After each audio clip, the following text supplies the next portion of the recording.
it's interesting because last night, Sean Hannity played a little blip of me, and then he's like, everything at MSNBC is dog whistle.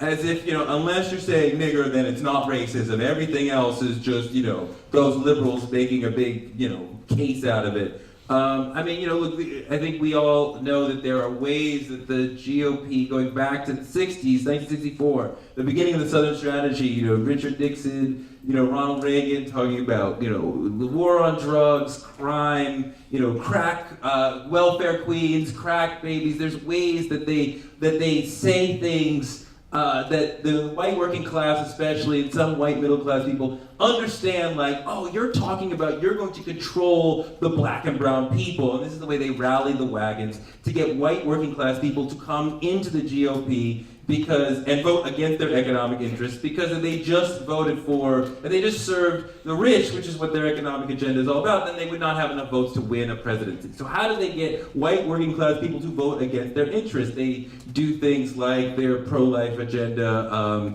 like opposing affirmative action, like opposing the Voting Rights Act, which is to say nothing of the efforts to suppress votes entirely. But there's just these little ways of saying, watch out for, the blacks. They're going to get you, and I will protect you from the blacks. And this is when we talk about what they're saying are dog whistles. What Chris Matthews and we sometimes call dog whistles. It's these sort of loaded words. When they're talking about the president is angry.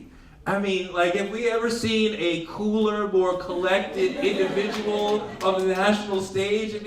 He almost never approximates anything that could be reasonably called angry, but we know the stereotype of the angry black man goes back to the beginning of black people in America. So when they say he's angry, they're just reminding you he's a nigger. That's what they're saying. And you're not supposed to say such things on television, but that's true, and I didn't really want to be in a position of lying on television. No other word actually captures it. When they say, he's lazy, which John Sununu, one of Romney's major surrogates, said repeatedly, along with he's not a real American, you're tying into the basic stereotypes around black Americans, that we don't work, right? That we're not really the Central Americans, as white Americans, especially in the heartland. Those are the Central Americans, not us.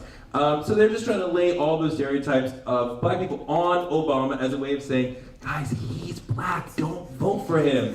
Which, Lee Atwater talked about. There's this great book called The Reactionary Mind, where they quote Lee Atwater talking about, you can't actually come out and say, don't vote for the nigger, because white people don't want to feel like we're rolling with racists. So we say it in these coded ways and then bring them home, and they don't have to feel racist while we're activating that white racial anxiety, which brings some home into the GOP.